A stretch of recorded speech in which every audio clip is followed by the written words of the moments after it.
पिछड़ा वर्ग दीपक सिंह गुज्जर द्वारा बताया गया कि जिला कांग्रेस पिछड़ा वर्ग के नेतृत्व में गांधी चौराहा में किसानों के समर्थन में धरना दिया गया। महामहिम राज्यपाल के नाम ज्ञापन दिया गया। मुख्य रूप से सहकारी सोसाइटियों द्वारा किसानों को फसल बीमा जबरन ऋण बचत खातों में जमा किया जा रहा है। महामहिम राज्यपाल के नाम दिए ज्ञापन में मुख्य रूप से सरकारी सोसाइटियों द्वारा किसानों को मिला फसल बीमा जबरन ऋण बचत खातों में जमा करा दिया जा रहा है। उसी के विरोध में जिला कांग्रेस पिछड़ा वर्ग ने धरना दिया है।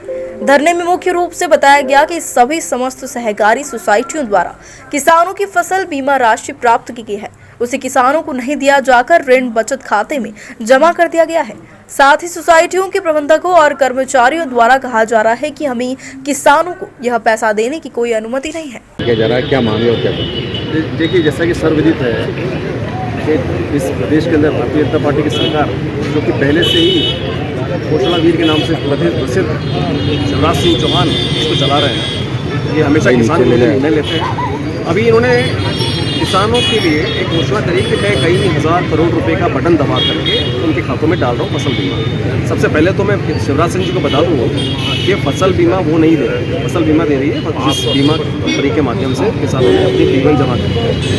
साथ ही ऊँट के मुँह में जीरा बराबर फसल बीमा दिया गया। 2100 रुपये 2000 रुपये के मान से बीमा दिया गया, जबकि 5000 रुपये के मान से बीमा दिया जाना था। पहली बात। दूसरी बात यह है कि जिस वजह से हम लोग आज इकट्ठा हुए हैं, सोसाइटियों के अंदर बीमा जमा हो, बचत खातों में बीमा जमा हो, लेकिन किसान आज निकाल नहीं पा रहा है। बिना किसी लिखित आदेश के सोसाइटी के कर्मचारी, सोसाइटी के अधिकारी, जिला सहकारी बैंक के अधिकारी वो किसानों को जो फसल बीमा का पैसा आया है वो नहीं दे रहे। इसी का विरोध करने के लिए आज हम लोगों ने धरना प्रदर्शन का आयोजन किया है। यदि नहीं मांगे पूरी होती तो देखिए, चूँकि हमको मालूम है कि भारतीय जनता पार्टी की सरकार किसान विरोधी सरकार है और घोषणा वीर शिवराज सिंह चौहान इसको भी नहीं मानेंगे, हमको पता है, क्योंकि वो सोसाइटियों में पैसा तो जमा कर दिया, किसानों को देंगे भी नहीं। लेकिन हम इसके लिए आंदोलन जारी रखेंगे लगातार। क्या जा रहा है, क्या? आज हमारे पिछड़ा वर्ग के जिला अध्यक्ष जी दीपक सिंह चौहान ने मुआवजे को लेकर धरना रखा है और हमारे कार्यकर्ता ने कोमल बघेरिया जी ने सावा खिलाने वाला ने कहा कि इस सरकार में नकली बीज, नकली खाद और ये सरकार भी नकली है। और नकली ऐसे कि ये ओरिजिनल जनता के वोटों से चुनी हुई नहीं है, इधर से उधर खरीदा बिक्री की, तो सरकार भी नकली है। जब सरकार नकली है तो काम भी सारे नकली हो गए। ये बीमे की राशि कमलनाथ जी ने डाली थी और उसका बीमा ये मिल रहा है, लेकिन आप हम सब बीमा करवाते हैं। मान लिया बीमा कंपनी से तय हो गया कि ये चीज़ इतनी होगी, ये डैमेज होगी, मरेगा, इसके 80 लाख मिलेंगे, 50 लाख मिलेंगे तय।